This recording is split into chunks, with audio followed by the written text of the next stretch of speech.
culte de ce dimanche pour célébrer le cadeau venu du ciel, donc le thème du message d'aujourd'hui.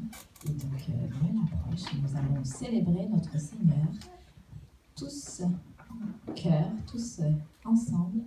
Je vous invite à vous lever pour chanter. Venez le célébrer tous ensemble.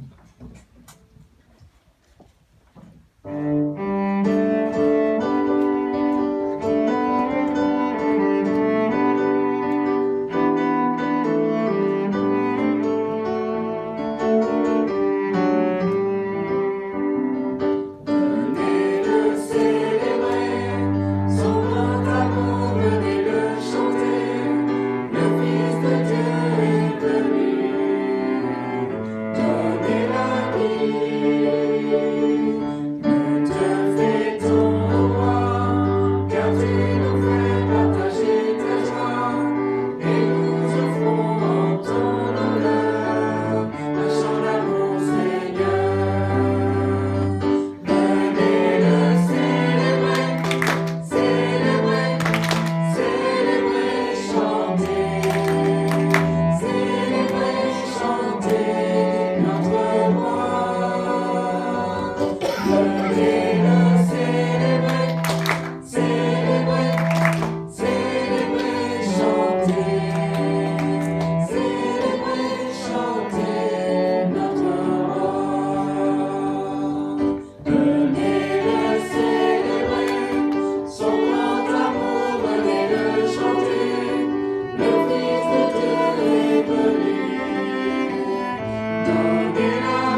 invite à lire ensemble dans Ésaïe, chapitre 9, verset 5. Disons ensemble. Car un enfant nous est né, un fils nous est donné, Dieu lui a confié l'autorité. On lui donne ses titres. Conseiller merveilleux, Dieu fort, Père pour toujours, Prince de la paix. Amen. Donc, juste pour ceux qui nous suivent aussi via YouTube, donc bienvenue à tous. Et n'oubliez pas, vous avez aussi une carte de communication que vous pouvez retrouver sur le site pour nous faire part de vos prières, de vos suggestions et aussi des formations que vous souhaiteriez également avoir. Et aussi ici, n'oubliez pas, si vous voulez aussi la compléter, vous pourrez aussi la déposer dans la corbeille des offrandes qui va passer ensuite. Je vais inviter Béatrice pour la clé. Seigneur, nous voulons vraiment te remercier pour qui tu es dans nos vies, Seigneur, ce sauveur merveilleux. Seigneur, il suffit d'un enfant, nous disait ce chant, pour vraiment réconcilier le ciel et la terre. Merci, Seigneur, d'avoir donné Jésus pour nous réconcilier avec toi, pour nous donner la possibilité, Seigneur, d'être pardonnés de nos fautes et pour nous donner cet espoir, Seigneur. Et combien nous avons besoin de cet espoir dans ce monde. Seigneur, merci d'être cet espoir. Et nous t'invitons, Seigneur, et nous voulons t'élever ce matin, cet après-midi, et nous voulons vraiment te remercier pour qui tu es. Merci pour ces moments que nous passons dans ta maison, dans ta présence. Merci pour tout ce que nous allons vivre ensemble, pour la parole, pour l'offrande. Merci, Seigneur, d'être là à nos côtés. Et nous voulons vraiment te célébrer de tout notre cœur. Et nous voulons te rendre grâce pour tout ce que tu as fait pour nous. Père, au nom de Jésus-Christ. Amen. Joie pour le monde, Jésus est né. Sur terre, il est venu pour sauver l'humanité.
lire ensemble dans Hébreux 13 du verset 15 à 16.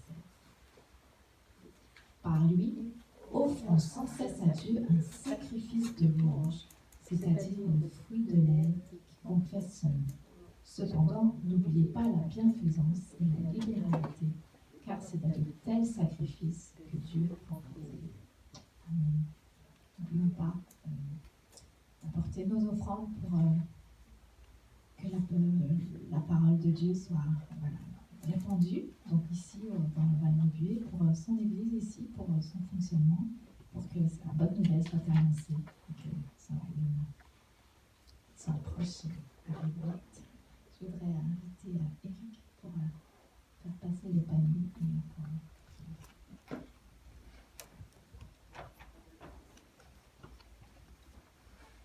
Seigneur, merci encore pour ton Fils, Jésus-Christ, que tu nous as donné. Lui qui était Dieu, il n'a pas regardé cela comme une proie arrachée, mais il s'est livré pour nous, il s'est humilié, il a pris la forme de serviteur. Il a été jusqu'à la croix, mourir pour nos péchés. Nous sommes vraiment reconnaissants car sans Jésus, nous serions les plus misérables, malheureux dans ce monde. Ce Jésus est venu nous éclairer des ténèbres pour passer à son lumière parce qu'autrefois nous étions ténébreux. Maintenant, nous voyons, nous sommes enfants de Dieu.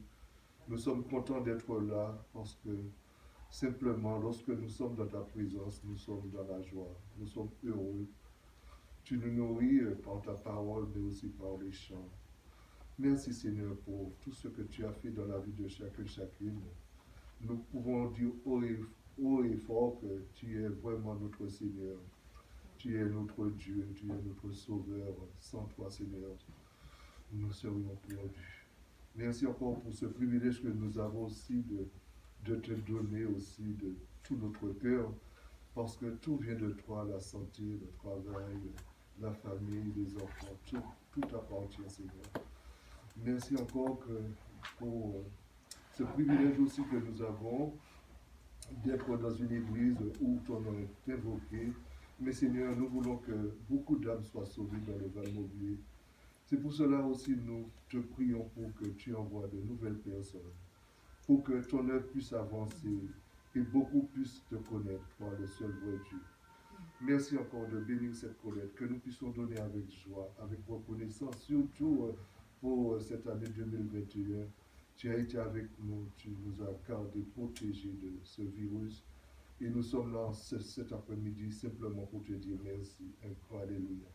Bénis cette collecte, que nous le donnons sans regret, avec joie, avec amour. Au nom de Jésus, Amen. Amen.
chanter tout cela avec joie et nous Shalom Aleichem.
Donc merci à tous, merci Priscille. Violoncelle, comme disait Cyril, que c'est beau le violoncelle. Bravo. Je suis d'accord, encore. On aura l'occasion de le rechanter justement, encore à la fin. Je vais vous saluer. Bienvenue dans la présence du Seigneur. Le Seigneur a dit là où deux ou trois sont réunis. En mon nom, je suis au milieu d'eux. C'est vrai? Oui. Je le crois. Aujourd'hui, on va faire les choses un peu différemment. Hey, vous savez, il y a tellement de fun à annoncer la bonne nouvelle de Jésus-Christ. Et c'est vrai aussi. Et donc, vous avez dans votre bulletin le plan du message. Je vous invite à le prendre. Aujourd'hui, en fait, il y a deux messages. Il y a un message pratique que vous allez mettre en pratique assez rapidement. Et donc, qui est-ce qui, parmi vous, sait comment annoncer l'évangile, la bonne nouvelle de Jésus-Christ? Je vois aucune main qui se lève. Bon, je vous pose la mauvaise question. Qui est-ce qui connaît Jean 3,16? Ok, vous savez tous présenter la bonne nouvelle de Jésus-Christ. Une chose que l'on apprend dans Jean 3,16, c'est Dieu a tant aimé le monde qu'il a donné son Fils unique afin que quiconque croit en lui ne périsse pas, mais qu'il ait la vie éternelle. Alors, la vie éternelle, la première chose que la vie éternelle est, c'est le ciel. Et donc, la chose que vous pouvez dire aux gens, c'est que Dieu les aime, et les aime tellement qu'il a envoyé son Fils pour qu'ils aillent au ciel. C'est exactement de ça dont on parle aujourd'hui, le cadeau du ciel. Et donc, vous commencez en leur disant ce qui est écrit ici. Alors, écoutez bien, parce que vous allez le faire avec votre voisin ou voisine d'ici quelques temps. Vous commencez par lui dire, Dieu vous aime, et il vous offre un incroyable cadeau, le ciel. Tu sais ça? Et vous posez la question, est-ce que ça t'intéresse de savoir comment aller au ciel pour sûr? Posez cette question. Si vous dites oui, vous dites, ça tombe bien, j'ai un truc à te montrer.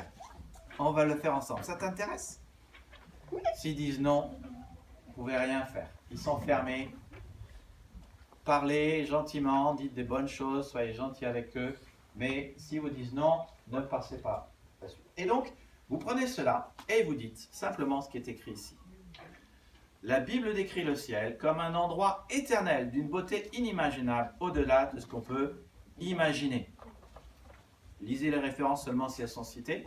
Mais voilà ce que Jésus a dit sur le ciel. Il a dit, « Entrez par la porte étroite, car large est la porte, spacieux est le chemin qui mène à la perdition, et il y en a beaucoup qui entrent par là. Mais étroite est la porte, resserrez le chemin qui mène à la vie.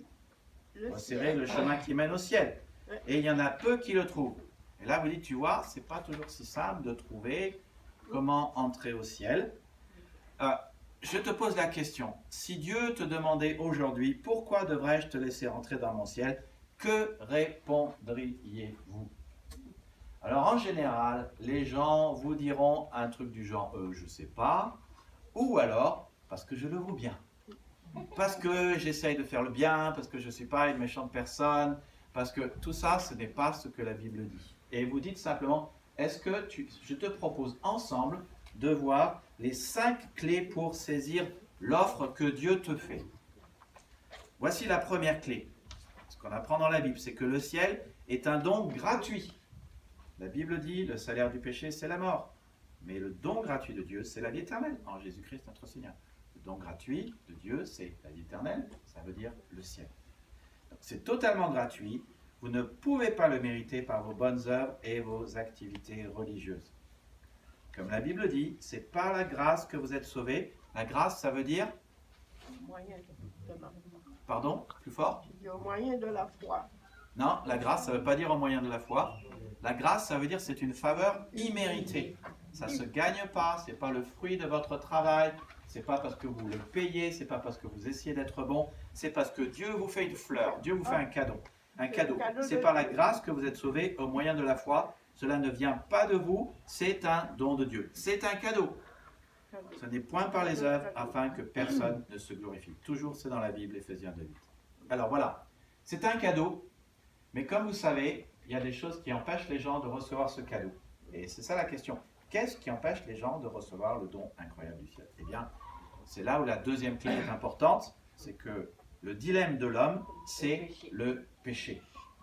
Et péché, toute pensée, parole ou action qui ne plaît pas à Dieu. La Bible dit que tous ont péché et tous sont privés de la gloire de Dieu. Donc, c'est ce qui veut dire tous sont privés de la présence de Dieu.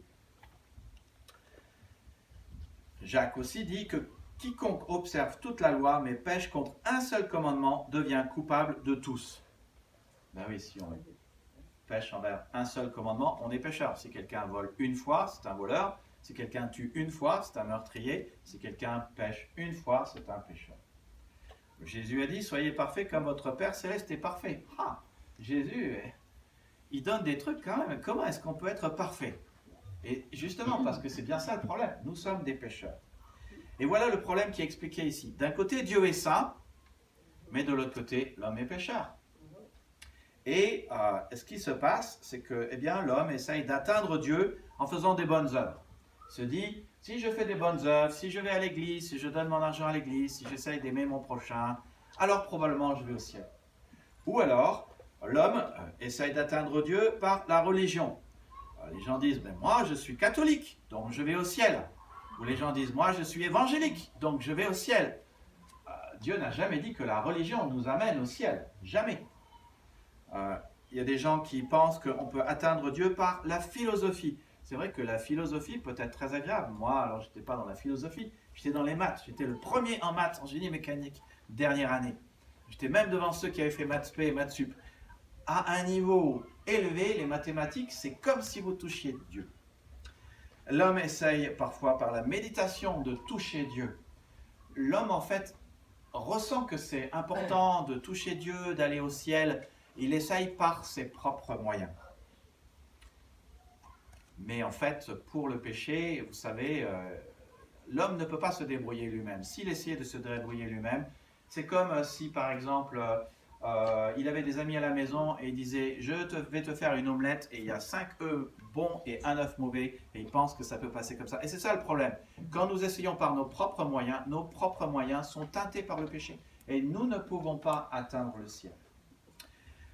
D'où la question, quelle solution pour le problème de notre péché? Eh bien, la solution, elle s'appelle Dieu. C'est la troisième clé. Dieu est amour. Comme Jean 3,16 le dit, Dieu a tant aimé le monde qu'il a donné son Fils unique afin que quiconque croit en lui ne périsse pas, mais qu'il ait la vie éternelle.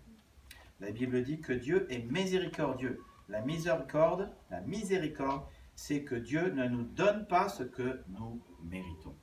Parce que la Bible dit que nous méritons le jugement. La Bible dit que le salaire du péché, c'est la mort.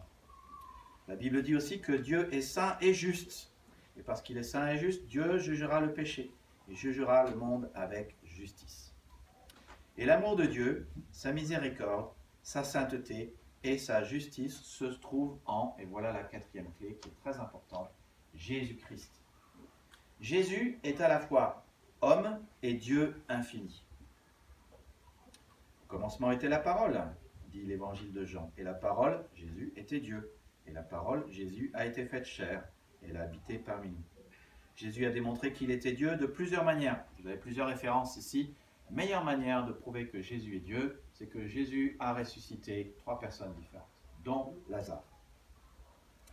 Et qu'est-ce qu'a fait Jésus ici-bas? Eh bien, Jésus est venu sauver les gens par sa mort et sa résurrection corporelle. C'est pour ça que Jésus-Christ est vraiment une clé, la clé importante. Jésus a dit, je suis le chemin, la vérité et la vie. Il aurait presque pu dire, je suis la clé. Le chemin, la vérité, la vie. Il aurait presque pu dire, je suis la clé. Et justement, c'est pour ça qu'à la croix, il y a eu ce grand échange. À la croix, Jésus a dit, tout est accompli, ce qui signifie, tout a été payé. Ce qui nous conduit à la 5e clé. Les 4 premières clés étaient des choses qui sont données. Dieu dit, c'est comme ça dans sa parole. La 5e clé, Dieu dit aussi, c'est comme ça dans sa parole, mais c'est la seule que nous pouvons actionner. La foi est la clé qui ouvre la porte du ciel. La foi, c'est faire confiance à Jésus-Christ seul. La vraie foi n'est pas seulement de croire que Dieu existe. Souvenez-vous, la parole de Jacques, quand il dit « Les démons croient que Dieu existe et ils tremblent parce qu'ils savent qu'ils vont en enfer. » Il ne suffit pas de croire que Dieu existe, il faut lui faire confiance pour notre vie. Jésus a dit « Je suis le chemin, la vérité et la vie. Personne ne vient au Père que par moi. » Et donc, es-tu prêt à recevoir le don du ciel? Il y a 3 choses à faire. Reconnais et crois que Jésus est mort pour toi. Dieu prouve son amour envers nous, en ce que lorsque nous étions des pécheurs, Christ est mort pour nous. Repens-toi de tes péchés. Repentir, ça veut dire de changer d'avis. Change donc de comportement, tournez-vous vers Dieu pour qu'il efface vos péchés. Et puis, reçois le Christ dans ta vie. Certains l'ont accueilli, ils ont cru en lui. À tout cela, il a accordé le privilège de devenir enfant de Dieu. Voilà, donc, pour recevoir le Christ, ce qui est important, c'est qu'il faut que tu l'invites dans ton cœur. Il faut qu'il y ait une réponse de ta part. Il faut que toi, tu dises, oui Seigneur, je veux que tu viennes dans ma vie. Jésus a dit dans Apocalypse 3:20, écoute, je me tiens à la porte et je frappe. Si quelqu'un entend ma voix et ouvre la porte, j'entrerai chez lui. Je prendrai un repas avec lui et lui avec moi. Quand Jésus parle de venir prendre un repas à la maison, il s'agit d'avoir une relation personnelle avec Jésus. Mais il faut répondre à Jésus. Et donc vous pouvez recevoir le cadeau du ciel et la vie éternelle maintenant en faisant cette prière. Et donc vous lisez cette prière. Seigneur Jésus, merci d'être mort pour mes péchés. Je place ma confiance en toi seul pour le don de la vie éternelle. Je crois que tu es mort pour moi et que tu es ressuscité. Je te demande de bien vouloir pardonner mes péchés. Je t'accepte comme mon Sauveur et Seigneur. Aide-moi à te suivre de tout ton cœur au nom de Jésus. Et là vous dites, est-ce que cette prière exprimerait le vœu de ton cœur? Si oui, je te propose de la faire avec moi. Et donc, ce que vous faites, ça fait partie de l'exercice que vous allez faire, vous dites, ce que je te propose, c'est, je lis une phrase, tu répètes cette phrase. Et à la fin, on dit Amen ensemble. Après que vous avez fait cette prière avec cette personne, vous dites, si tu as prié cette prière pour recevoir le Christ, voilà ce que dit la Bible. Vous avez aussi le pardon des péchés, un objectif de vie, sa paix, sa puissance et une place au ciel. Alors par objectif de vie, avec Jean 10:10, là l'objectif c'est de vivre pleinement la vie abondante que Jésus-Christ nous a donnée. Et donc si tu as fait confiance à Jésus-Christ pour ta vie, il y a quelques choses qui sont importantes de mettre en place dans ta vie. D'abord, puisque Jésus veut une relation avec toi, de lire la Bible chaque jour et de prier. Si tu ne peux pas le faire chaque jour, fais-le aussi souvent que tu peux. Donc, lis la Bible en commençant par l'évangile de Jean, passe du temps avec Dieu en le priant, on prie Dieu comme on parle à une personne, et puis essaye d'obéir à Dieu à chaque instant. Parle aux autres de son amour, de sa grâce, et trouve une église qui prêche la Bible. Enfin, sois baptisé, parce que c'est l'expression de ta foi et de ton obéissance à Jésus. Et puis, si ce traité t'a aidé, donne-le à quelqu'un d'autre. Donc, C'est fun. On a 20 minutes devant nous. Donc j'ai pris à peu près 10 minutes pour le faire. Ce que vous faites, c'est que vous allez voir quelqu'un d'autre, pas votre mari ou votre épouse, pas quelqu'un d'autre, c'est pas Laurent. Et puis, vous le faites dans un sens. Dans 10 minutes, je sonne le dong et on inverse dans l'autre sens. Ça marche?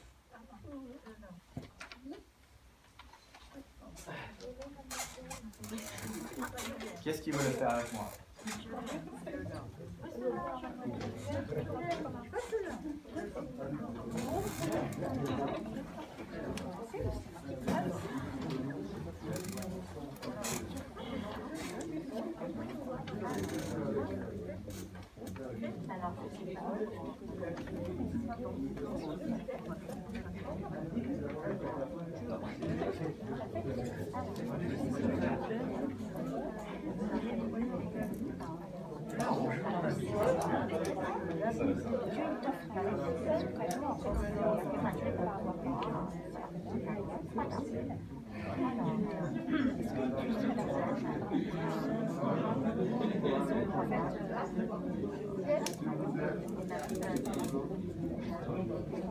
Alors là, c'est pas pour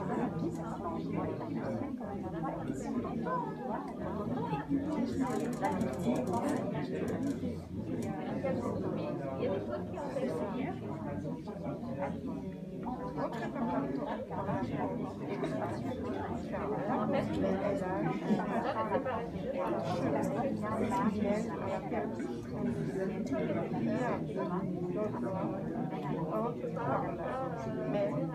Et toi, justement, c'est pas je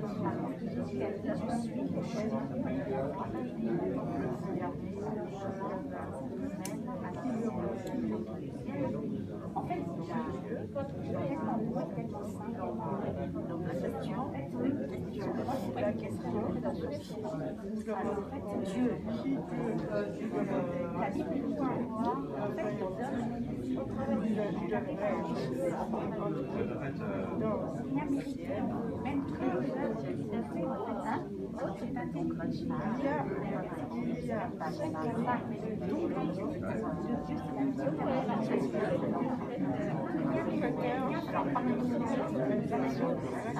c'est la grâce de Dieu. Alors, voir à d'autres choses. Alors, la grâce de Dieu, c'est la ça ne va c'est comme un cadeau. Voici, je te fais un cadeau. En fait, toi, tu ne peux rien faire pour l'avoir. C'est moi qui te le donne gratuitement.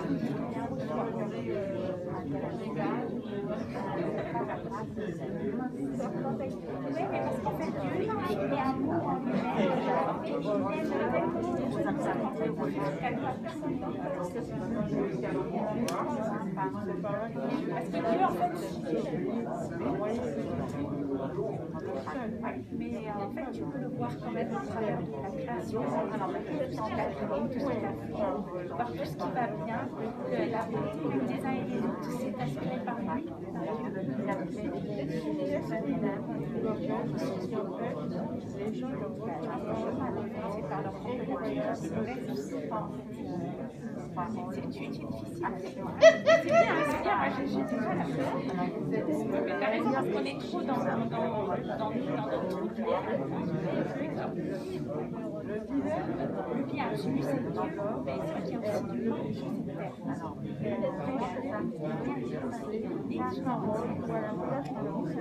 justement, cette nature précieuse.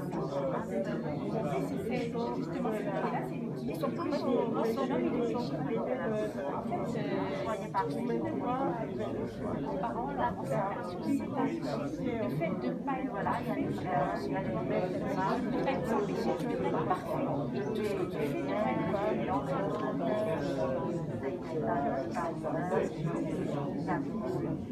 soyez parfait. Voilà, c'est justement ça, ça donne sa grâce l'homme est dans notre limitation, et on ne voit pas les choses comme lui voit. Il a créé, il a la perspective, et nous, on est dans le petit monde. Et en fait, on les identifie tous ça, les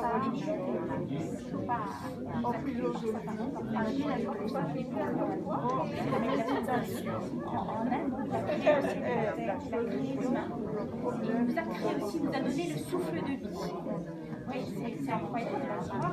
Et en fait, on a la parole par Jésus-Christ qui, historiquement, sur son terre, il a fait sur la terre au moyen d'un marteau. Il a fait l'humain pour qu'il puisse s'identifier à lui. Et on a les preuves, tu vois, le calendrier, comme ça, c'est basé sur Jésus-Christ. Et on a la preuve qu'il a existé, qu'il a fait des miracles, qu'il était parfaitement homme, parfaitement.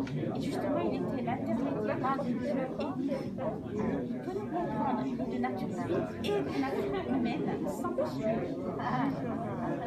Donc lui, il est vraiment le médiateur, la clé entre Dieu et nous. Et justement, en nous, sur la croix, comme il y a le problème du péché qui est réglé, c'est soit la péché qui va mourir, il fallait que quelqu'un meure pour ça. Et ça a été Jésus. Jésus a pris ça sur lui. Oui, mais tu as la mort physique, tu as la mort spirituelle, tu as la mort éternelle. Tu vois, en fait, ton âme, tu as ton corps, bien sûr, éternel.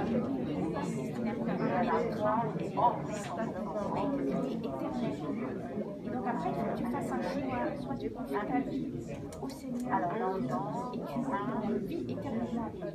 Soit tu projettes et tu auras la vie éternelle.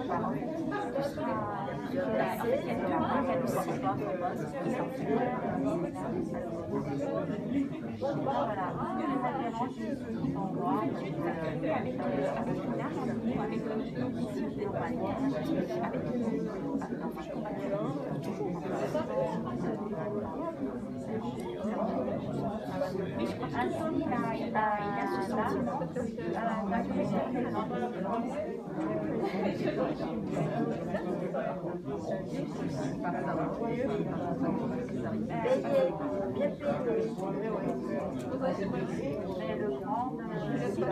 Je pense qu'ils sont tellement dans leur problème, mais c'est vrai qu'ils ne voient que Dieu dans tout ça. Ils ne voient que, en fait, et dans toute la vie, ils ne voient plus d'espoir. Et le Seigneur, il est notre espoir. Jésus est notre espoir. Derrière le dessin de Dieu, la croix, à la croix, que la croix. En tout cas, le verset qui fait super intéressant, Dieu a donné son fils, donc Jésus, la vraie, après, tu vois,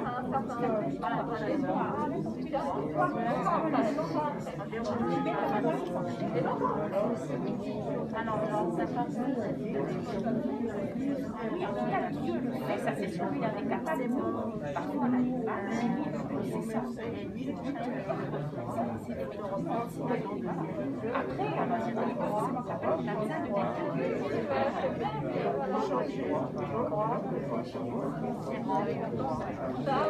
En tout cas, si on lui fait confiance, et ben, on ne va pas dans le sens éternel, on va être sa vie éternelle, on sera mort. Il y a un autre verset qui dit, on prépare une place là où alors là-haut, c'est le ciel, c'est la félicité, tu vas être délivré de ton corps mortel, de toutes les blessures, des larmes, tu vas être dans sa présence, dans sa sainteté, ça va être tu seras donc je pense qu'on aura carrément un autre corps, on sera dans une autre dimension en fait. Mais je pense qu'on va les reconnaître parce qu'il y a des passages dans la Bible qui disent qu'on sait tous là. Et je pense qu'on va se reconnaître, on sera toujours nous-mêmes, mais sans corps physique. Alors, c'est vrai que ça va se terminer pour votre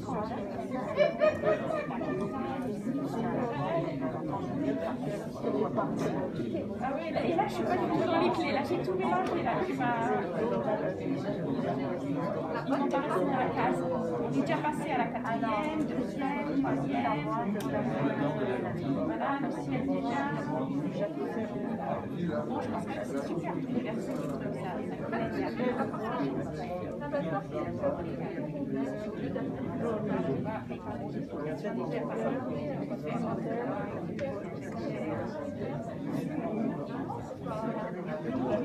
connaît bien. Je n'ai pas du tout convaincu. En fait, ce qui est important de savoir, c'est qu'en fait, voilà, la différence entre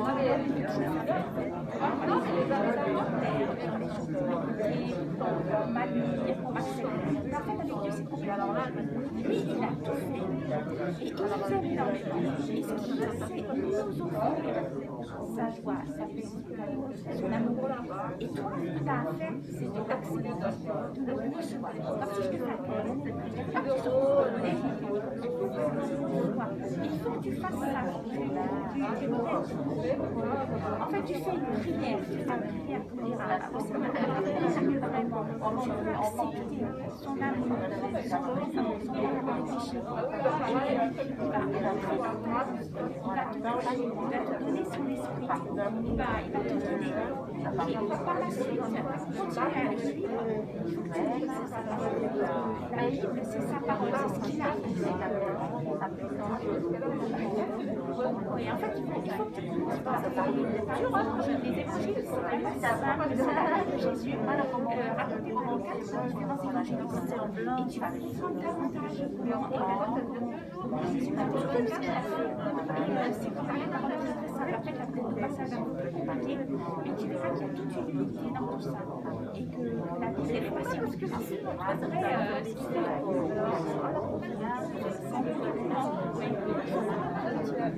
et le passage est plutôt facile à aborder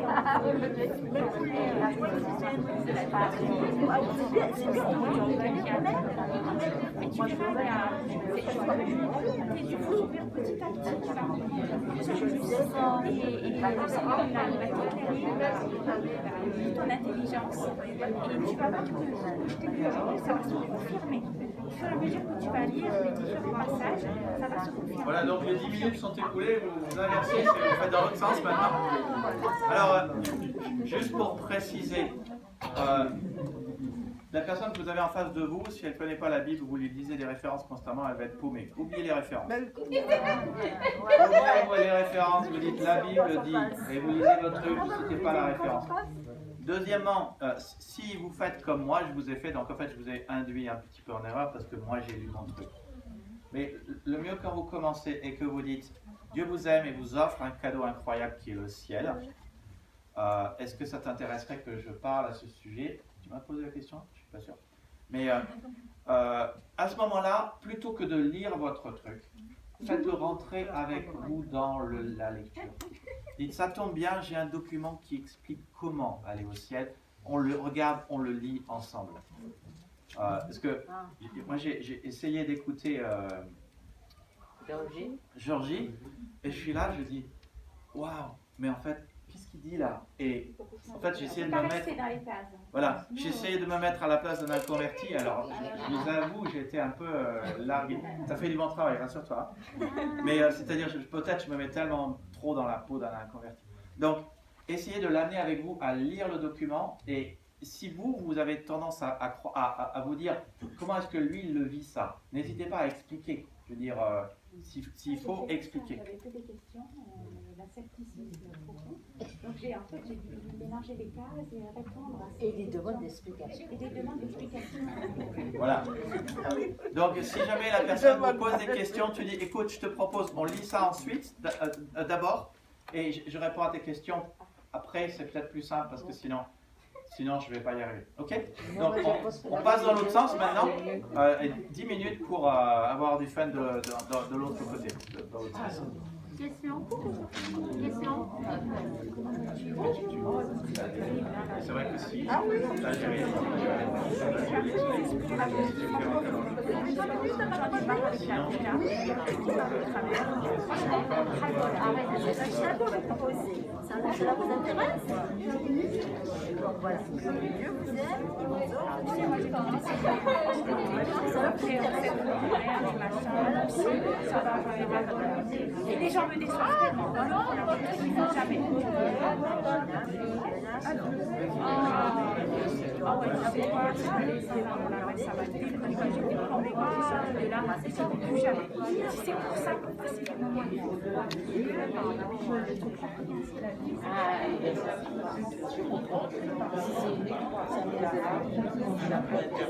En fait, voilà, initialement, j'avais pas prévu de faire un message. Finalement, je suis différent.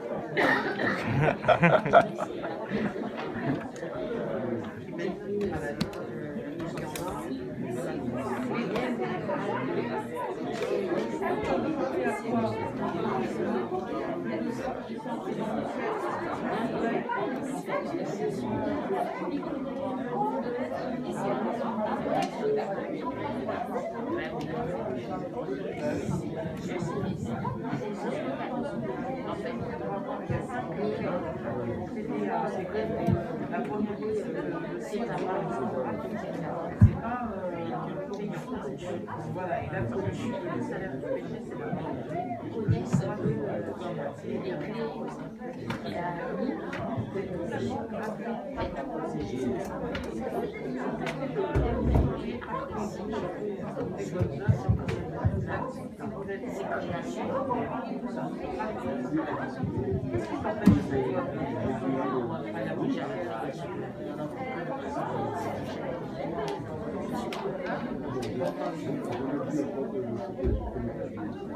Je pense que j'ai jamais été comme ça.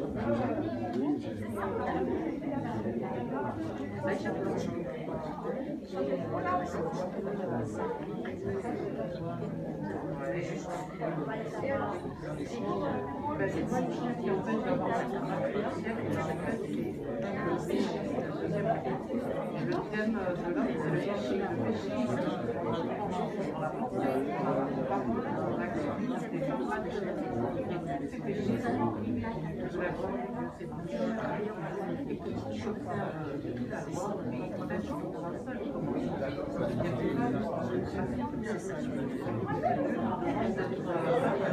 Comme son frère, je l'aime, il est parfait. Et là, c'est le péché. Ça, c'est l'homme déjà. Et là, c'est les flèches avec citation, tout ça, ça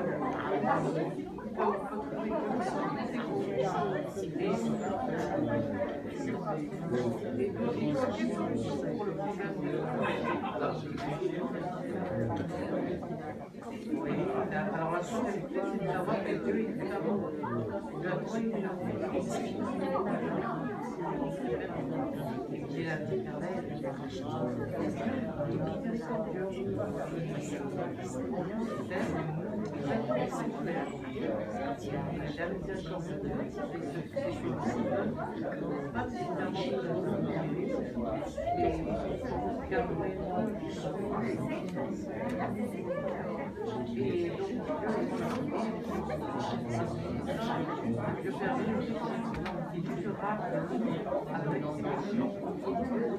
La qualité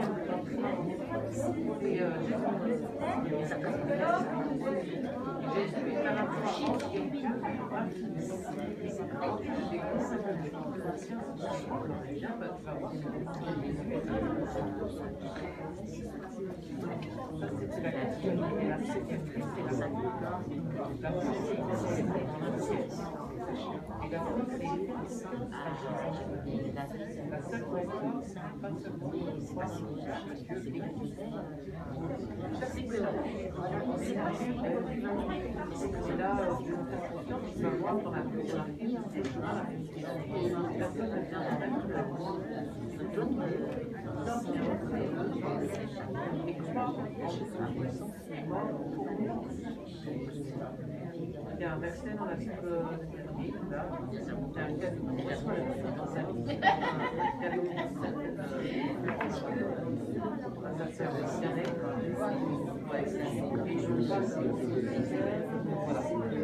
Après,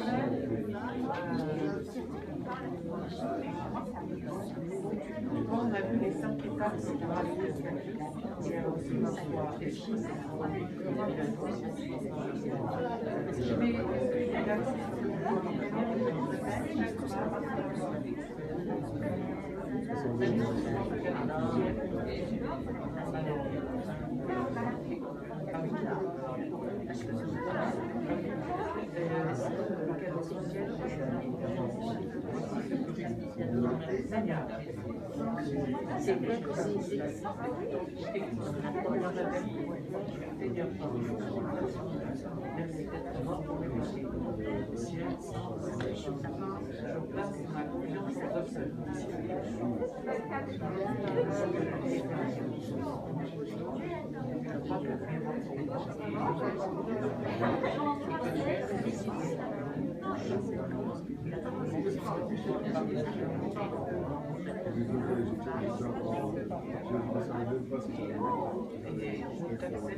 Passer du temps avec Dieu, obéissez à Dieu à chaque instant.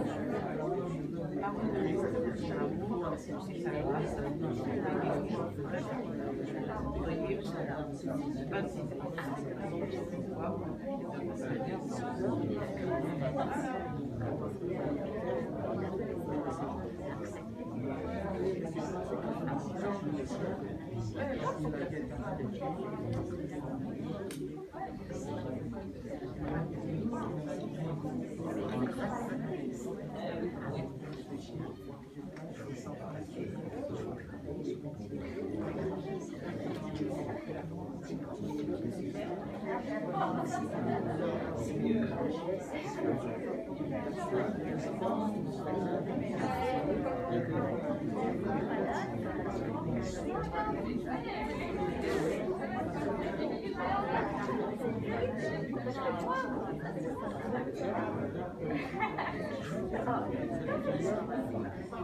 priez,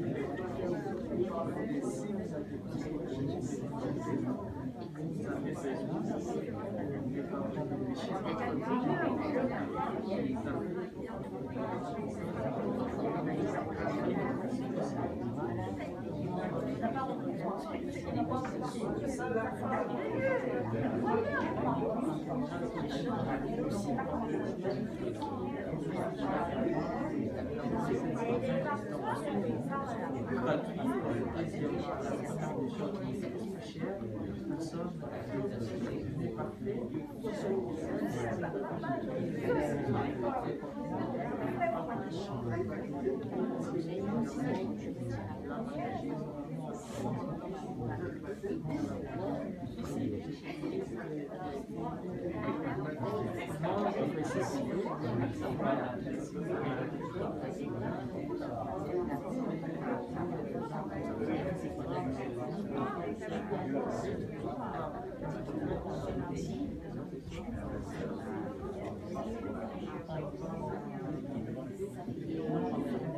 Je peux aussi vous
C'est bon? Tout le monde a terminé? Est-ce qu'il y a quelqu'un qui n'a pas terminé? Qui veut lever la main? 1 minute?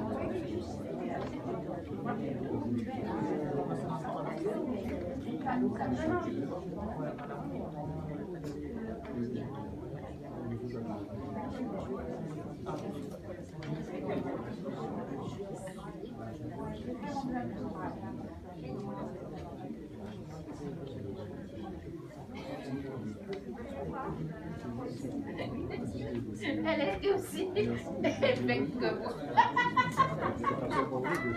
Voilà, donc je veux vous encourager. Il y a plusieurs traités, le cadeau du ciel, qui sont sur la table à la sortie. En prendre autant que vous voulez. C'est un format qui se plie bien et qui se met particulièrement bien dans un porte-monnaie ou un portefeuille. Et je vous invite toujours à en avoir au minimum un avec vous. Si vous voulez prendre avec moi votre bulletin, vous trouverez en première page la photo d'un joli petit bébé qui vient de naître et qui vous regarde tout droit avec ses yeux bleus. Rien que de regarder ce petit enfant m'émeut. Ses yeux bleus. Il n'est pas mimi ce bébé. Tu vois combien le regarder nous touche, nous émeut et rien que de le regarder nous change. Peut-être que Jésus-Christ était comme ça, je ne sais pas. En tout cas, tous les bébés sont mignons. Je ne sais pas si Jésus avait les yeux bleus ou pas, on ne sait pas. Mais toujours voir un bébé est une chose émouvante. Et la Bible dit que ce bébé qui est né, ce Jésus qui est né, était bébé, mais aussi plus tard, touchait les hommes. Il émouvait les hommes et il changeait les hommes.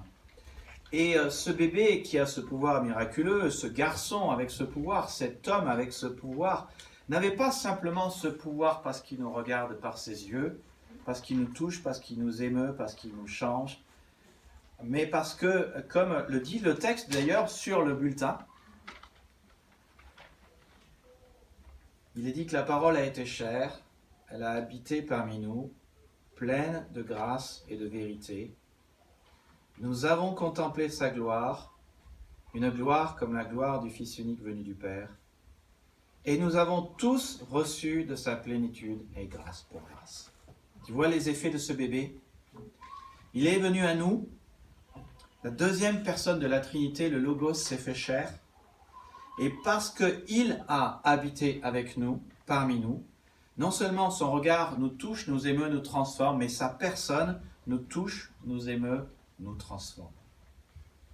Parce qu'il est venu en personne, nous recevons les bénéfices personnels que Jésus, par sa personne, donne à notre personne qui change notre vie. Nous recevons, comme dit le texte, il est question de grâce, il est question de vérité, il est question de plénitude, il est question de gloire, de grâce sur grâce, il est question de gloire. Tu vois les conséquences de sa venue? Et il y a une différence avec le beau bébé que vous avez devant vous. C'est que le beau bébé ici, il est virtuel. Il n'est qu'une image. Il n'est qu'un bout de papier. Mais Jésus, lui, s'est fait chair et il a habité parmi nous. Et dans ce temps de Covid, il y a une nouvelle phrase qui est apparue. Et je pensais que cette phrase, ça va très très bien pour le message d'aujourd'hui. Pas en distanciel, mais en présentiel. Combien de fois on a entendu ça depuis 2 ans maintenant avec le Covid? Pas en distanciel, mais en présentiel. C'est exactement ce que Jésus a fait. Et heureusement, parce que nous avons pu expérimenter les effets de son présentiel dans notre vie. Les effets du présentiel sont la grâce, la vérité, grâce pour grâce. Nous avons vu sa gloire, nous avons expérimenté sa gloire et tous les bénéfices de sa présence. À la différence de ce bébé, tous les bénéfices de sa présence ne sont pas virtuels. Ils ne sont pas une illusion. Tous les bénéfices de sa présence ne sont pas des bénéfices non plus en distanciel, mais ce sont des bénéfices réels présents dans notre vie. Et c'est un peu le thème de mon message, c'est pas en distanciel, mais en présentiel. Quel avantage la venue en présentiel de Jésus nous apporte-t-elle? J'en ai listé 5. 5 avantages à sa venue en présentiel. 5 raisons qui me poussent aujourd'hui, nous poussent à Noël aussi de dire merci Seigneur de ce que tu n'as pas choisi de rester à distance, mais que tu es venu. Notez d'abord le verset, ce qu'il dit, la parole a été faite chair et elle a habité parmi nous. C'est le premier avantage. Parce que le Logos s'est fait chair, les hommes ont pu voir qu'il est vrai. Les hommes ont pu vérifier qu'il est vrai. Il en résulte, voici le premier avantage, que je peux expérimenter, si je puis dire, Jésus. Je peux expérimenter sa présence. Je peux en faire l'expérience. Ce thème a été développé par Jean, l'apôtre que Jésus aimait. Dans l'épître de 1 Jean, au verset 1, il dit « Ce qui était dès le commencement, ce que nous avons entendu, ce que nous avons vu de nos yeux, ce que nous avons contemplé et que nos mains ont touché concernant la parole de vie. Car la vie a été manifestée, nous l'avons vue et nous lui rendons témoignage et nous vous annonçons la vie éternelle qui était auprès du Père qui nous a été manifestée. » Il commence son épître exactement comme il commence l'évangile de Jean en faisant référence à cette chose qui était dès le commencement, la parole. Avant la création, elle existait déjà, elle a toujours existé. Et c'est cette parole qu'ils ont entendue, qu'ils ont pu voir de leurs yeux, qu'ils ont pu contempler et qui les a touchés. Ils ont pu expérimenter Jésus. Ils ont pu vérifier qu'il était vrai. Ils ont pu voir que Dieu n'était pas du distanciel, comme beaucoup de religions disent. Merci Aziz pour la remarque et la levée d'arguments des musulmans qui disent « Oui, mais il n'est pas possible que Jésus soit fils de Dieu. » Alors, il se trouve qu'ils ne croient pas cela parce que, Aziz, c'est très juste ce que tu dis, parce qu'en fait, ils pensent et ils disent que Dieu ne peut pas avoir une relation humaine avec une femme, il fait un enfant. Mais en fait, l'expression fils de Dieu veut dire que Jésus est Dieu et qu'il est fils en même temps et qu'il vient du Père et qu'il descend du Père. Mais dans bien des religions, hélas, l'image qui nous est dépeinte de Dieu, c'est un Dieu lointain. Comme Voltaire lui-même dépeignait Dieu comme étant celui qui avait créé cette belle horloge, puis après s'était assis dans ce bon fauteuil en face de l'horloge et qui regarde l'horloge à distance. Ce n'est pas le Dieu de la Bible. Dieu n'a pas créé le monde puis est resté loin. Non, il est venu en vrai, en présentiel, et Jean fait mention que Jésus est la parole. Et tu vois, Jésus est la parole, donc nous pouvons l'entendre et l'expérimenter. Les gens de l'époque ont pu l'entendre et nous pouvons l'entendre parce que les témoins oculaires et auditifs nous ont rapporté ces paroles. Il a dit, Jean dit, la parole a été faite chair et nos mains l'ont touchée. Parce que Jésus est venu en présentiel, les hommes lui-même, les disciples ont pu le toucher.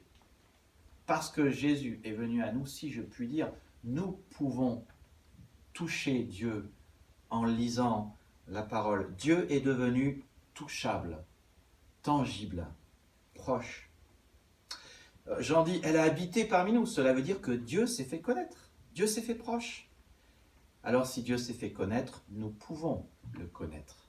Nous pouvons l'expérimenter. Nous pouvons savoir qu'il est vrai parce qu'il s'est fait connaître. Je reprendrai ce thème tout à l'heure. 1 Jean 1.1 reprend tous les thèmes de l'évangile de Jean et il identifie Jésus à la parole. Et plus que cela, il affirme, elle est la parole de vie. Cette parole amène la vie. C'est ce que Jésus a fait. Il a amené la vie. Pas en distanciel, mais en présentiel. Et c'est une vie en abondance, en réel, en présentiel. Et cette vie, et c'est très important, a un caractère rédempteur. J'entends par là que quand les choses vont mal et que la vie vient, la vie change les choses qui sont mauvaises en bonnes choses. La vie de Dieu change le cours naturel des choses. Les gens ont pu expérimenter des miracles. Dieu a sauvé, guéri, délivré, pourvu, fortifié.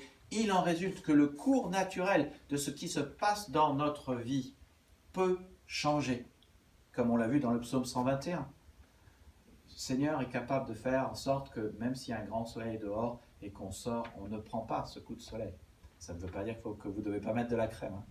Mais le Seigneur peut changer le cours des choses. Deuxième avantage pour toi, que Jésus ait choisi le présentiel et le distanciel, c'est que, comme le texte le dit, la parole a été faite chair, elle a habité parmi nous pleine de grâce. Le présentiel de Jésus nous assure une grâce réelle et tangible.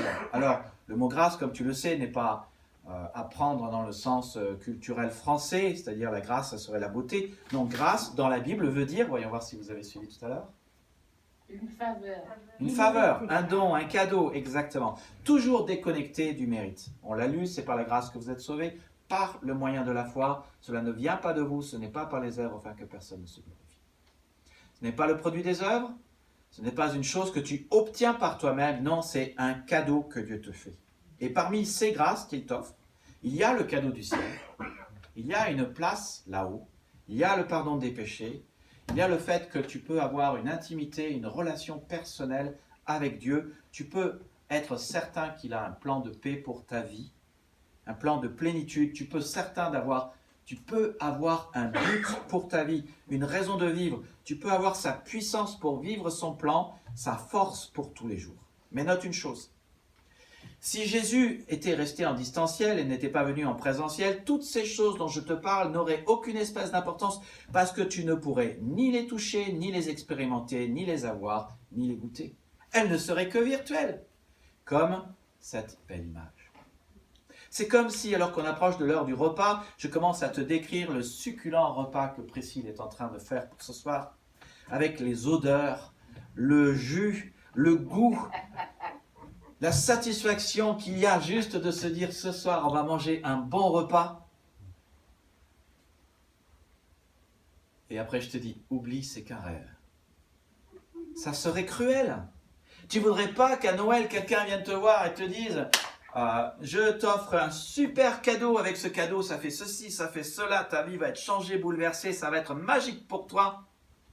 Et puis, oublie, c'est un rêve. Non, je faisais juste ça pour te donner envie. Mais ce n'est que du virtuel, que du numérique. Si la bonté de Dieu n'était que virtuelle, numérique et théorie, alors elle ne serait ni tangible, ni réelle, ni bonté. Si la bonté de Dieu était bonne mais non expérimentable, alors elle n'est pas bonne. C'est juste un mirage.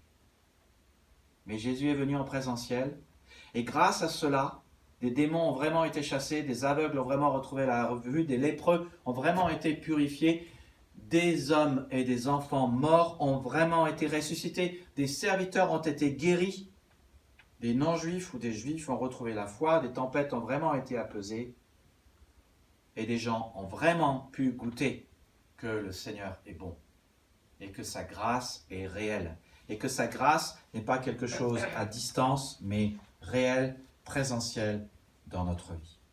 Troisième bénéfice de ce que Jésus a choisi le présentiel plutôt le distanciel, c'est, comme le verset dit, que la parole a été faite chair, elle a habité parmi nous, pleine de grâce et de vérité. La présence et la venue de Jésus nous apportent la vérité. Je parle ici de la vérité au sens biblique du terme. La vérité, c'est Jésus. Jésus a dit, je suis le chemin, la vérité et la vie. Cette vérité nous donne tout ce qu'il y a à savoir sur Dieu, mais aussi sur nous, et sur notre relation avec Dieu, et sur comment la vie fonctionne. La Bible n'est pas qu'un livre de religion, c'est aussi un livre, une lettre d'amour, un manuel de vie que Dieu nous envoie. Et il nous dit tout ce dont on a besoin de savoir pour être sauvé, avoir la vie éternelle et abondante, et profiter de cette vie abondante déjà maintenant. Et elle nous dit la vérité sur nous-mêmes. Et ce que j'aime avec Dieu, c'est qu'il équilibre d'un côté la mauvaise nouvelle de ce que nous sommes des pécheurs, et c'est bien vrai, des êtres imparfaits, cassés et brisés, mais qui péchons bien, avec la bonne nouvelle, encore plus grande que la grâce de Dieu s'occupe de mon péché. L'amour de Dieu est plus grand que mon péché et l'engloutit, tout cru. Elle nous dit que sans Dieu, voici ce que la vérité nous dit. Sans Dieu, la vie n'a pas de but et pas de raison d'être vécue. Elle nous dit que sans but et sans raison d'être, notre vie n'a pas de sens. Et qu'une vie sans sens n'a pas d'importance et n'a pas d'espérance. Elle affirme que la vie sans sens, sans but, sans raison d'être est une vie qui ne vaut pas la peine d'être vécue. Et que rien n'est supportable. mais que Dieu nous aime et que le but de notre vie, c'est de profiter de son amour, de vivre par son amour et pour son amour, et de vivre en l'aimant en retour, en l'aimant lui et notre prochain.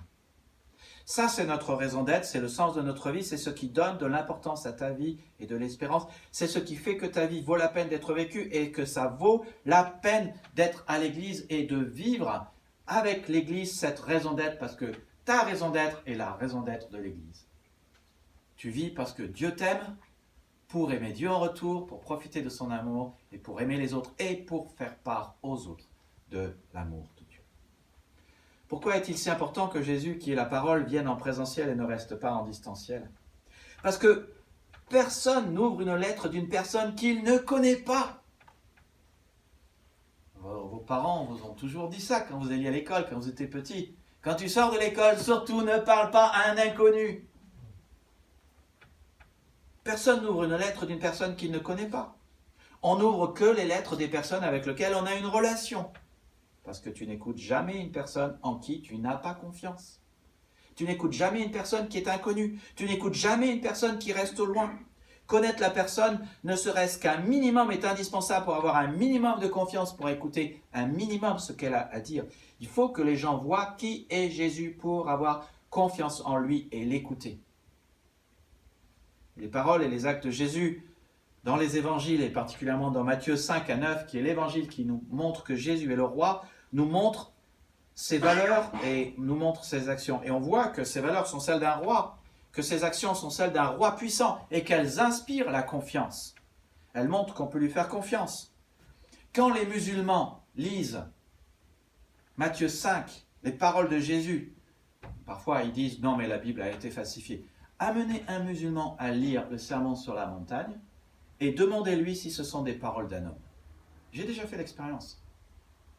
Et la personne a dit « Ah non, ces paroles sont trop pures pour être d'un homme. Ça n'est pas possible que ce soit d'un homme. » Si Dieu avait voulu communiquer avec des fourmis, il se serait fait fourmi. Mais Dieu a voulu communiquer avec des hommes, alors il s'est fait homme.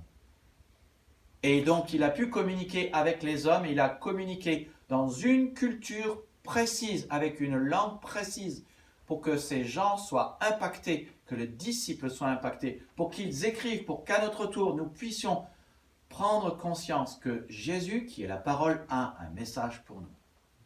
Vous avez un message.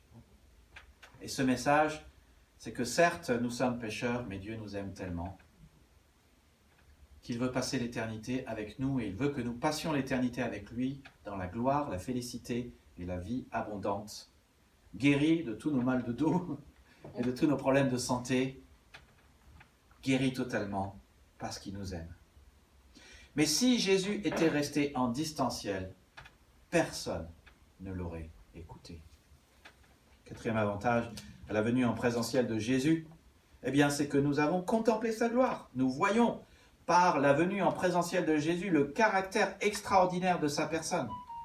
La gloire de Dieu dans le Nouveau Testament, c'est sa lumière. À la transfiguration, Pierre et les disciples ont vu la gloire de Jésus.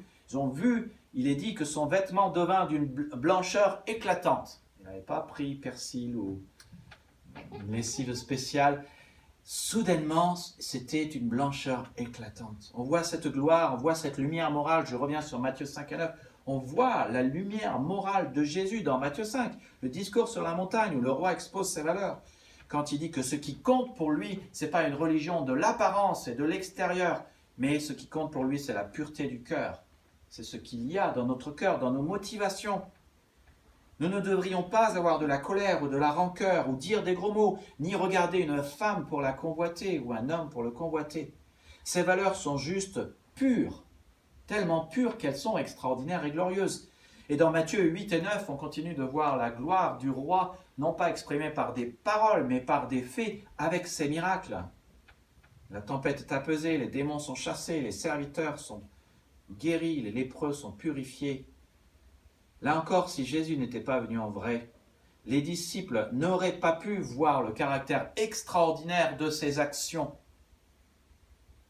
Ils n'auraient pas pu expérimenter la gloire de Jésus et nous dire que oui, c'est bien vrai, cet homme n'est pas une illusion, comme certains libéraux disent « Ah oui, non, mais Jésus ».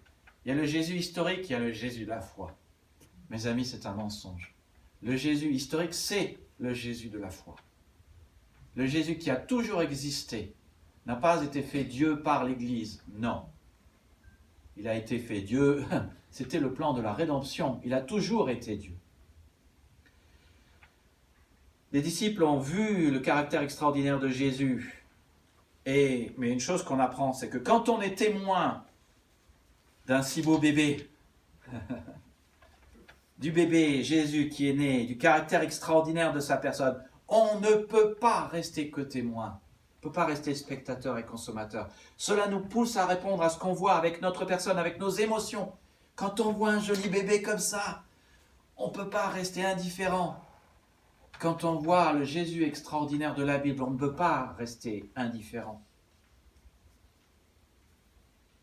Jean mentionne ici, il dit, nous avons contemplé sa gloire, comme devant l'image du bébé. On a de l'émerveillement, de l'amour. Il est beau ce bébé, j'ai envie de le prendre dans mes bras. Quand on voit la beauté de Jésus, on a envie de dire la même chose. Il est beau, Jésus. On a envie de le prendre dans nos bras. Là encore, une telle chose n'aurait pas pu arriver si Jésus était resté en distanciel et s'il n'était pas venu en présentiel. S'il n'avait pas fait ces miracles. Si les disciples n'avaient pas vu cela et n'avaient pas dit « Waouh, c'est chaud quand vous êtes dans la tempête et que la tempête fait des vagues de 10 mètres et que Jésus arrive et que tout d'un coup, pouf, c'est le calme plat. » Je peux vous dire, oui, Jésus est extraordinaire. Oui, ils ont vu la gloire de Jésus. Oui, ils savent que c'est du vrai. La gloire de Jésus, c'est sa lumière. Moi, j'aime bien dire aussi, c'est quasiment un feu. Vous savez, un feu, vous le voyez de loin, quand il fait froid. De loin, ça ne sert pas à grand-chose. Il faut s'approcher. S'approcher et faire « c'est bien ».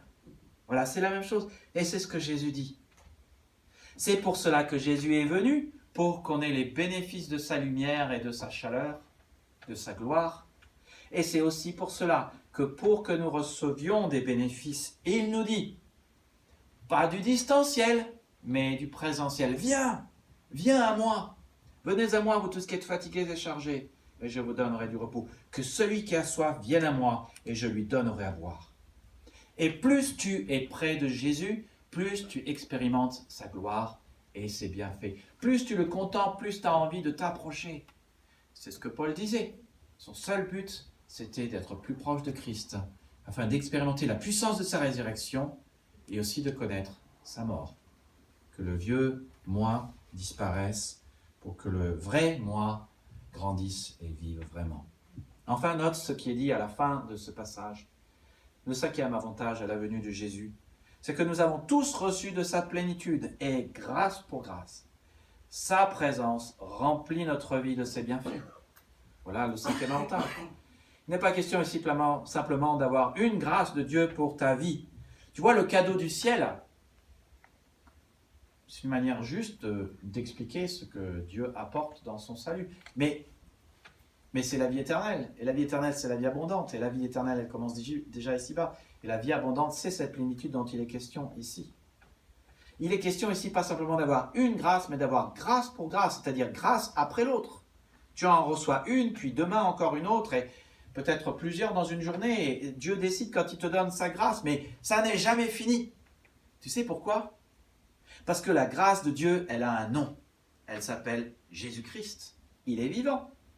Et il veut nous bénir, il veut te bénir, il veut nous bénir tous. Il est dit aussi dans la Bible que la grâce de Dieu est pour tous. Alors, théologiquement parlant, il s'agit de la grâce générale de Dieu. Matthieu 5, 45, Dieu fait lever son soleil sur les méchants et sur les bons, et fait pleuvoir sur les justes et sur les injustes. Dieu déverse sa grâce sur tous, et c'est d'ailleurs une raison pour laquelle nous devons aussi aimer ceux qui ne nous aiment pas, parce que Dieu les aime aussi. Mais si nous croyons en Jésus-Christ, nous sommes aussi au bénéfice d'une grâce supplémentaire, concrète, pratique, réelle, spécifique pour chaque problème que nous rencontrons dans notre vie. Et quand Jean dit « nous avons reçu sa plénitude », il fait référence ici à tous ceux qui ont adhéré à Jésus, à ceux que Dieu appelle les siens, c'est-à-dire ses enfants. Dans Jean 1,12, juste avant, il parle de ce qu'on peut devenir enfant de Dieu. Tous ceux qui ont reçu la parole, il a donné le droit, c'est-à-dire le privilège de devenir un enfant de Dieu. Et puisque la parole est la parole rédemptrice de vie et qu'elle change la mort en vie, on serait bien fou de ne pas cultiver notre intimité avec Jésus, notre relation personnelle avec lui. On serait bien fou de ne pas avoir Jésus dans sa vie. Je reviens sur la question de la grâce de Dieu, la gloire de Dieu. La grâce et la gloire de Dieu appellent à une réponse. Permettez que je parle à la manière des hommes, ça n'arrive pas souvent. Donc ça veut dire à la manière du monde. Quand vous avez goûté à une chose qui est bonne, vous en voulez encore. Ah ouais, encore. Tout à l'heure, quelqu'un a dit encore. Vous n'avez pas goûté les escargots, les cinnamon rolls de Priscille. Moi, oui. Toi, oui. Il faut que je convainque Priscille de vous en amener une fois. Vous direz, voilà, vous direz encore. Ah, ça c'est bon. Et c'est pareil avec Dieu. Une fois que vous en avez goûté, vous dites encore. J'en veux. C'est une question, si je puis dire, d'avoir une convoitise spirituelle, d'être un minimum égoïste, d'avoir un peu d'amour pour soi-même, de dire moi j'ai besoin de ça, moi j'en veux. Oui, la bonté de Dieu. Concrète, pratique, présentielle pour chacun de mes besoins. Moi, j'en ai besoin. Et c'est à cette condition de désir et d'adhésion que le bénéfice de la plénitude de la grâce de Dieu t'est promise et te sera donné si tu la désires et si tu dis « moi j'en veux ». Seulement si tu la désires, seulement si tu adhères, tu connaîtras la plénitude de la grâce de Dieu et tu recevras grâce après grâce. Mais de quelle adhésion parle-t-on? Quelle réponse à donner à Jésus? Comment réagir face au bénéfice de la présence de Jésus? Le temps passe, je suis sur ma dernière feuille. 3 réponses simples. Comme je l'ai déjà dit, par la contemplation, l'émerveillement, le désir de l'amour, l'adhésion et la confiance. De la même manière que pour que ça soit réel pour nous, Jésus a préféré le présentiel au distanciel, Jésus nous dit clairement que pour que ça soit réel pour nous, nous devons choisir le présentiel au distanciel. Je pense à ce que Jésus a dit, que j'ai cité tout à l'heure, dans Matthieu 11, 28 et dans Jean 7, 37, « Venez à moi ». Je pense à ce que Jacques dit, chapitre 4, versets 8 et 9, « Approchez-vous de Dieu et il s'approchera de vous ». Et le texte dit aussi, « Purifiez vos mains ». Ce qui veut dire que, c'est pour ça que nous avons besoin de confesser nos péchés. Parce que le péché nous empêche d'être dans la présence du Seigneur. Pas de distanciel, que du présentiel. 3 choses. D'abord, viens dans la présence de Jésus aussi souvent que tu le peux par la prière, l'intimité. Approchons-nous donc avec assurance du trône de la grâce, afin d'obtenir miséricorde, d'être trouvé grâce pour être secouru dans nos besoins. Dieu a envoyé son Fils pour restaurer notre relation avec lui, te réconcilier avec lui, pour que chaque jour tu sois béni par sa présence et ses bienfaits, par sa grâce qu'il te donnera au moment opportun. Tous sont pécheurs et sont privés de la gloire de Dieu, mais notre péché a été enlevé à la croix si nous croyons et faisons confiance en Jésus. Alors pourquoi se priver de la glorieuse présence de Dieu qui nous fera du bien? Viens à Jésus aussi souvent que tu le peux par la prière. Viens ensuite dans la présence de Dieu aussi souvent que tu le peux par la louange. La Bible dit que le Seigneur siège au milieu des louanges. Psaume 100, verset 4. Entrez dans ses portes avec des louanges, dans ses parvis avec des cantiques. Célébrez-le, bénissez son nom. Dès que tu loues le Seigneur, tu es dans sa présence. Le louer, c'est venir à lui. Le louer, c'est dire publiquement qui Dieu est, ce que Dieu a fait, ce que Dieu a dit, ce que Dieu a promis. Cela se fait par des témoignages, par des prières de reconnaissance, par le chant, par notre argent que nous lui offrons. Dès que nous disons ce qu'il a fait, nous sommes dans sa présence et sa présence enrichit notre vie. Et quand nous donnons notre argent au Seigneur, nous sommes en train de dire « Seigneur, je te suis reconnaissant parce que tu es un généreux donateur et tu me donnes cet argent. » Jésus a choisi le présentiel plutôt que le distanciel parce qu'il a trouvé bon que cela soit comme cela. Mais cela ne sert à rien que Dieu veuille te rencontrer, veuille être en présentiel, te donne rendez-vous à l'église si toi tu préfères le distanciel. Tu vois où je veux en venir? Hébreux 12, 15, que personne ne se prive de la grâce de Dieu. Et pourtant, nous faisons parfois cela. Je dis cela parce que je ne voudrais pas que tu te prives du meilleur que Dieu a prévu pour toi. Et hélas, parfois, toi et moi, nous le faisons. Tu as des besoins et seule la grâce de Dieu peut satisfaire tes besoins. Mais Dieu est clair, pas dans le distanciel, mais dans le présentiel. Et la troisième chose, c'est approche-toi de Dieu en vivant la réalité du corps de Christ. Romains 12, 5 dit que nous qui sommes plusieurs, nous formons un seul corps en Christ et nous sommes tous membres les uns des autres. Dieu est clair que rencontrer le Christ se fait par rencontrer le corps de Christ. Le corps de Christ est ce qui rend le Christ visible et actif. Le corps de Christ rend l'Église visible. Le corps de Christ rend l'Église active. Le corps de Christ, c'est la présence du Christ sur la terre. Le Christ a choisi le présentiel à la place du distanciel par aussi sa présence qui est son corps, qui est l'Église. Son corps, c'est chacun de vous qui croit en lui. Dès que tu fais confiance à Jésus-Christ, tu en fais partie. Officiellement membre, chacun est membre, chacun a une capacité que l'autre n'a pas, chacun a une manifestation de la grâce de Dieu que l'autre n'a pas, chacun est convié, invité, commandé à mettre sa capacité au service des autres. Que chacun de vous, comme bon dispensateur des diverses grâces de Dieu, mette au service des autres le don qu'il a reçu. 1 Pierre 4,10. Si bien que chacun peut répondre aux besoins d'un autre, si bien que j'ai besoin de toi et tu as besoin de moi. Tu es la réponse de Dieu à mes besoins et je suis la réponse de Dieu à tes besoins. Tu as une grâce de Dieu pour moi et j'ai une grâce de Dieu pour toi. Mais comme dans la Bible, souvent, quand Dieu fait un miracle, il le fait par l'intermédiaire d'un homme, d'une femme, de quelqu'un d'autre. Et ainsi en est-il dans l'Église. Cela te dit à quel point tu comptes, à quel point c'est important que tu sois là chaque dimanche, à quel point c'est important que tu sois dans un groupe de maison, parce que c'est dans le groupe de maison vraiment que tu peux exprimer ton don. Tu as une véritable place, une véritable utilité dans l'Église. Oui, tu es utile pour que l'Église soit vivante, pour que les autres soient bénis.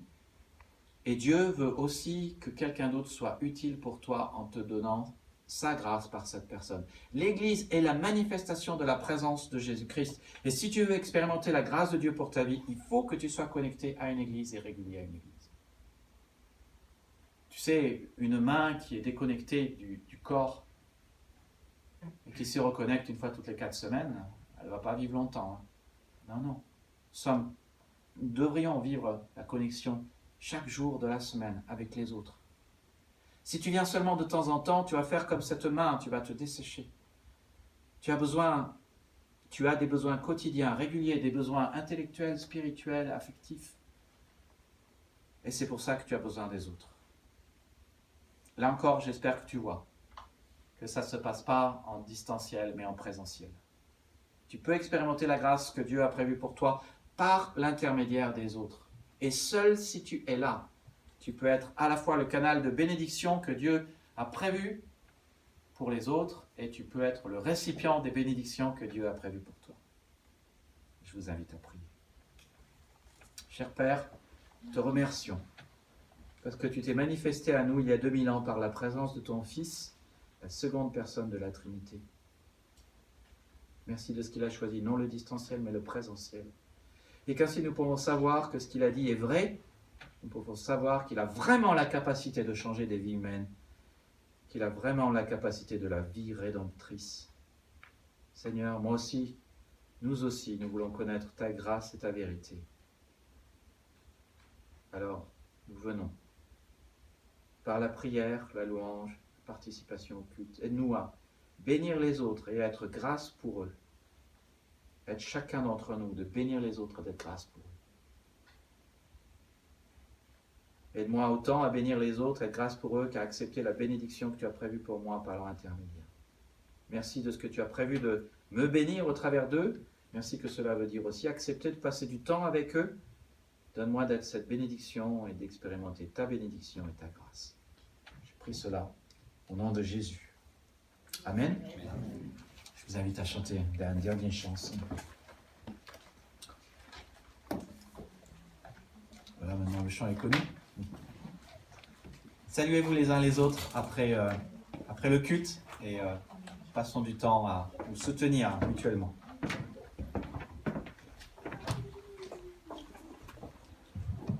Je vous invite à reprendre le chant Joie pour le monde.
Encore. Ça s'appelle le rappel. Hein. Bon, si vous en voulez encore.